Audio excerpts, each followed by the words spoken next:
President of Venezuela, Nicolás Maduro Moros, offered a balance on the rains reported throughout the country.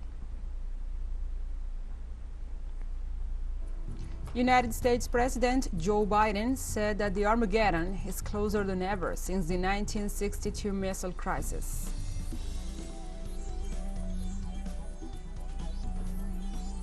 And in Burkina Faso, Captain Ibrahim Traoré assumed the presidency of the country, while the steps for the transition to a civilian government are being established.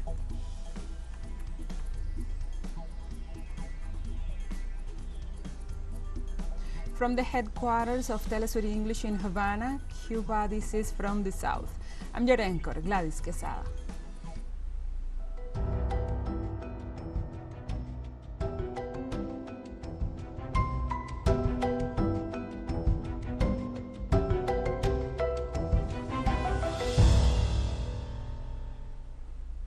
Now we begin. The President of Venezuela, Nicolás Maduro Moros, offered on Thursday a balance of the rains reported throughout the country. The President met with several national authorities where he informed that at least 120 municipalities were affected by the rains as a result of the passage of Tropical Wave 41 through the Venezuelan territory.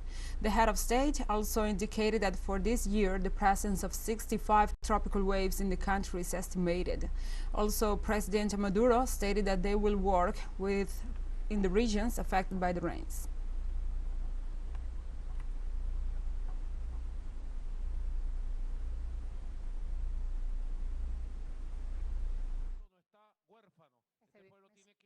This people is not orphan.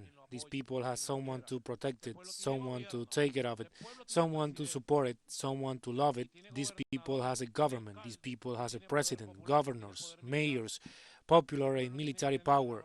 This people always has our embrace, but especially in difficult circumstances. As at this moment, we are facing this period of rain affected by climate change, 41 tropical waves. There are still 24 of the rainy period, and we are on alert 24 hours a day. The Argentinian Well Conservation Institute, the ICB, reported that at least 13 southern right whales were found dead in the waters of the Golfo Nuevo and Peninsula de Valdés Sanctuary in the Argentinian Patagonia. According to the Institute, at least 12 adult and 1 subadult whales have been detected dead during the last few days in the waters of the Golfo Nuevo, 1,300 kilometers south of Buenos Aires, between September 24th and October 2nd. Authorities did not rule out the possibility that the whales were victims of biotoxins. The ICB estimated that the most urgent objective is to carry out post-mortem studies of the whales and to analyze water and bivalve samples to determine the presence of biotoxins from harmful algal blooms, commonly called red tide, one of the hypotheses in relation to the death of the marine animals.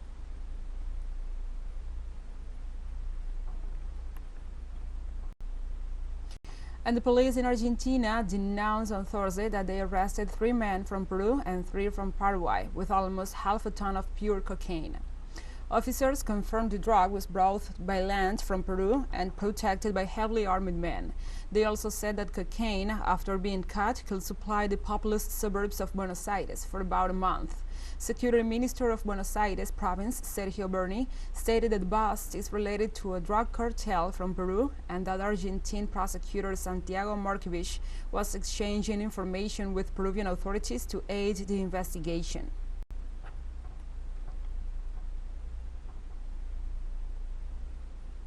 A massacre in the southern Mexico state of Guerrero left 20 people dead, including the mayor of the community of San Miguel Totolapan.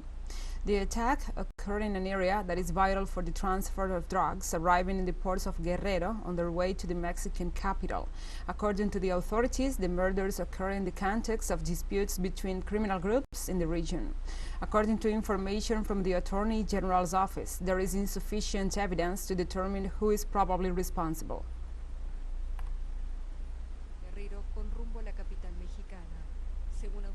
The National Union of Educators in Ecuador is leading partial road closures in several cities in rejection of the draft regulations of the organic law on intercultural education. The union declares that the proposal corresponds to a counter-reform of the so-called LOE, which was approved to overcome the crisis in the sector, to raise the quality of the education received by 3.5 million students, and to guarantee the rights of the teachers.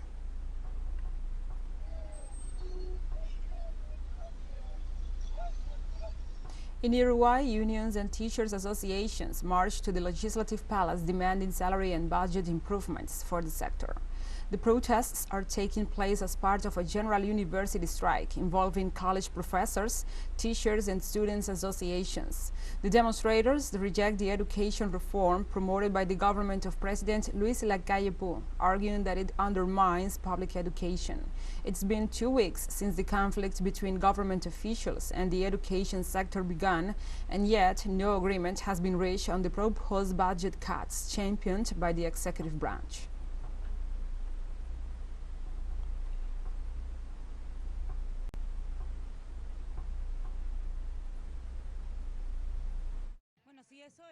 Well, yes, that's also what we're asking ourselves, and that's why we're also carrying out these measures.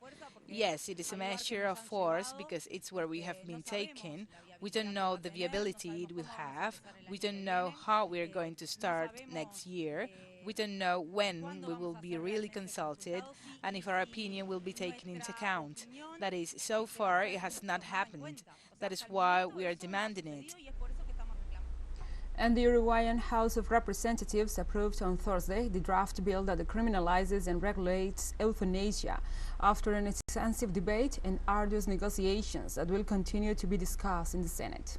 The legislation aims to regulate and guarantee the right of people to spend the process of dying with dignity in the circumstances it determines. The request of euthanasia will be authorized for persons of legal age, physically fit, who suffer from one or more chronic, incurable, and irreversible pathologies or health conditions. All health institutions are required to offer the service, but doctors can appeal to conscientious objection to refuse, in which case the assistance center must designate another professional.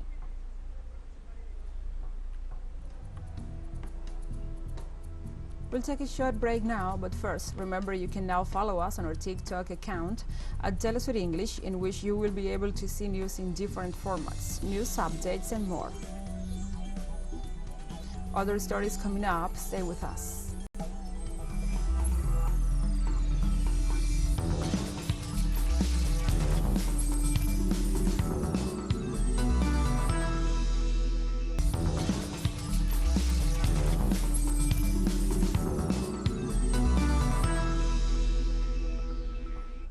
Welcome back to From the South. The stabbing rampage on the iconic Las Vegas Strip left one person dead and 5 others hurt on Thursday. According to the U.S. police, one person was in custody after the attack, which happened in the middle of the day in the city popular with tourists, whose throne is casinos and entertainment spots. The Las Vegas Metropolitan Police Department said on Twitter it had received a report of a stabbing with multiple victims in front of a casino in the 300,000 block of South Las Vegas Boulevard. The area is close to major venues. At this time, one victim has been declared deceased and others are being transported to area hospitals with unknown extent of injuries. The police also said that investigation was ongoing.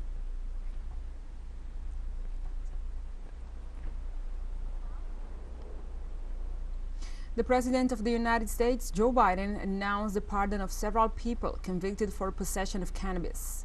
According to media reports, with this act, the head of the state fulfills the demands of his supporters 1 month before the midterm congressional elections. High-level officials of the U.S. administration indicated that the order will affect those convicted at the federal level, while detailing that the measure will urge governors to do the same at the state level.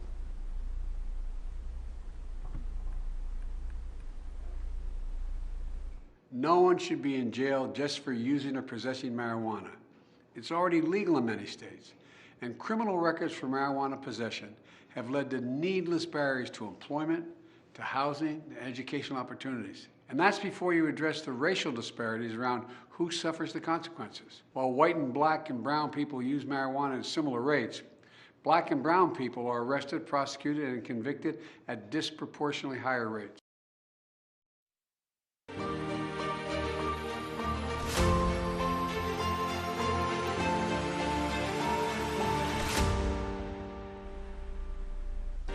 And now we move on to other topics. United States President Joe Biden said on Thursday that the Armageddon is closer than ever since the 1962 missile crisis.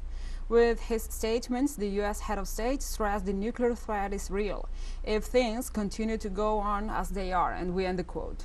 In the scenario of launching an attack against Russian President Vladimir Putin, the head of the White House assured that Putin was not joking when they spoke of the use of nuclear weapons.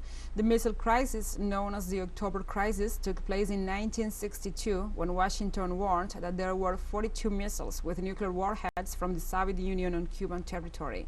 These statements also follow North Korea's missile launch test on Wednesday and the response of the U.S. and Japanese military.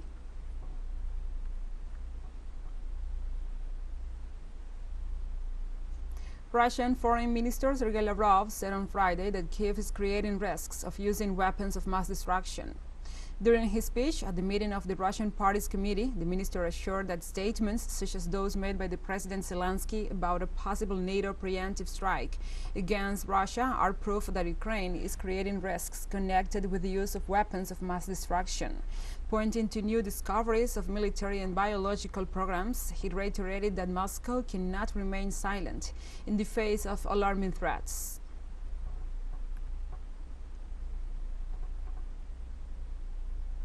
And at least 20 migrants died on Thursday, almost all of them women, in two shipwrecks off the Greek Coast Guard, according to the Coast Guard. In the latest shipwreck in the Aegean Sea, the Coast Guard found the bodies of 16 women and a young man, apparently of African origin, east of the island of Lesbos near the Turkish coast. 10 women were rescued, but a dozen people are missing, specifying that about 40 people were on board the boat at the time of the tragedy. Greece, Italy, and Spain are the main routes of entry into the European Union for thousands of people fleeing Africa and the Middle East in search of safety and better life conditions.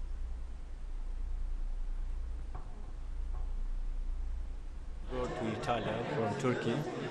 It was the third night that we was in travel, and then once we received in this point, and then the captain he just lost the way.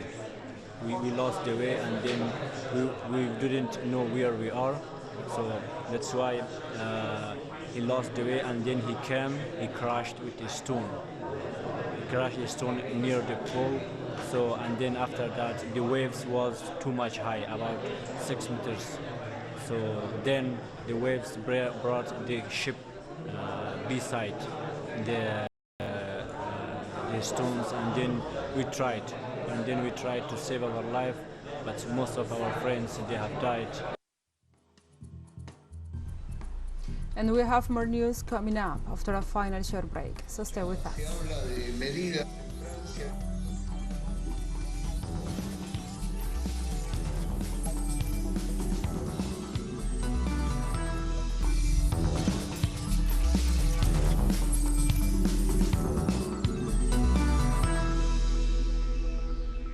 Welcome back to From the South.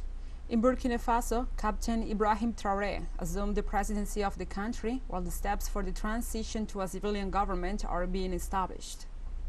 The decision comes after having led the coup d'etat against the military board that governed the country. Traoré, who also serves as president of the Patriotic Movement of Safeguard and Restoration, will exercise the functions of heads of state and supreme commander of the National Armed Forces until the year 2024, when elections are expected to be called. In this context, and as the first action of the government, Traoré announced the lifting of the temporary suspension of the country's constitution.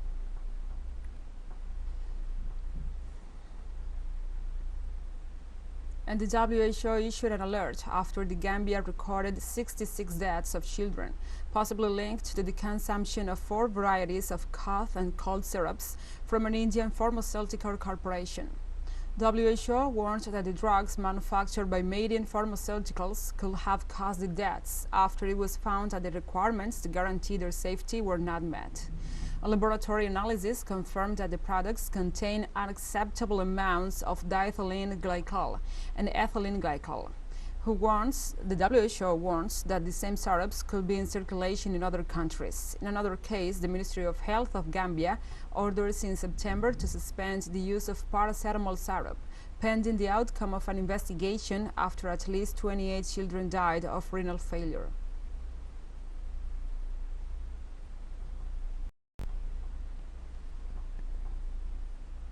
At least $1 billion donated to face the food crisis in South Sudan has been misappropriated, according to an investigation of the NGO The Sentry. The money was allegedly donated between 2012 and 2015 and managed through a credit line at a private institution. The report asserts that the money was diverted to companies linked to the prominent officials in the country, including members of President Salva Kiir's family, the then governor of the central bank, and the military officials. The document also said that the funds were to cover the feeding of more than 2 million people, ensure the availability of fuel, and provide medicines to the African nations' hospitals and clinics.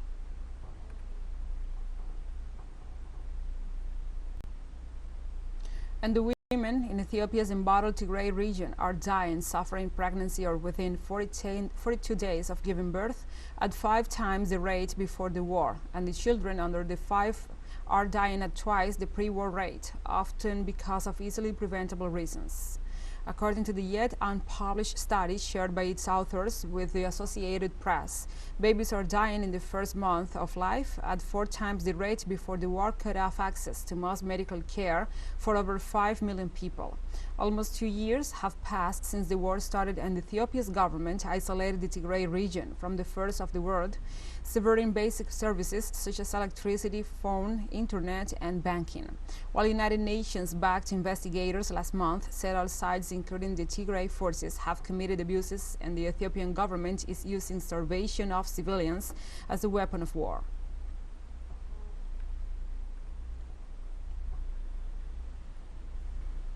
The Ministry of Health of Namibia reported the presence of swine flu in areas of the capital and other regions of the country. Health authorities confirmed the existence of at least 54 cases of swine influenza of the 190 suspected patients. The cases have been reported since July 2022, and although the first it was believed to be COVID-19, this hypothesis was dismissed after the tests were completed.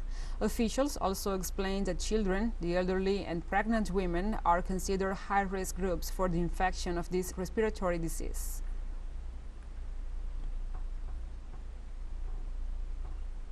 In Palestine, militants of the Islamic Jihad marched to commemorate the 35th anniversary of its founding. Thousands of citizens gathered in the city of Gaza to show their support to the emblematic organization of struggle against the Israeli occupation. In this regard, the leader of the Ziad al-Nijala movement stressed the importance of strengthening the resistance against the siege of the Israeli occupation forces. He also reaffirmed the commitment of the Palestinian people in defense of their self-determination.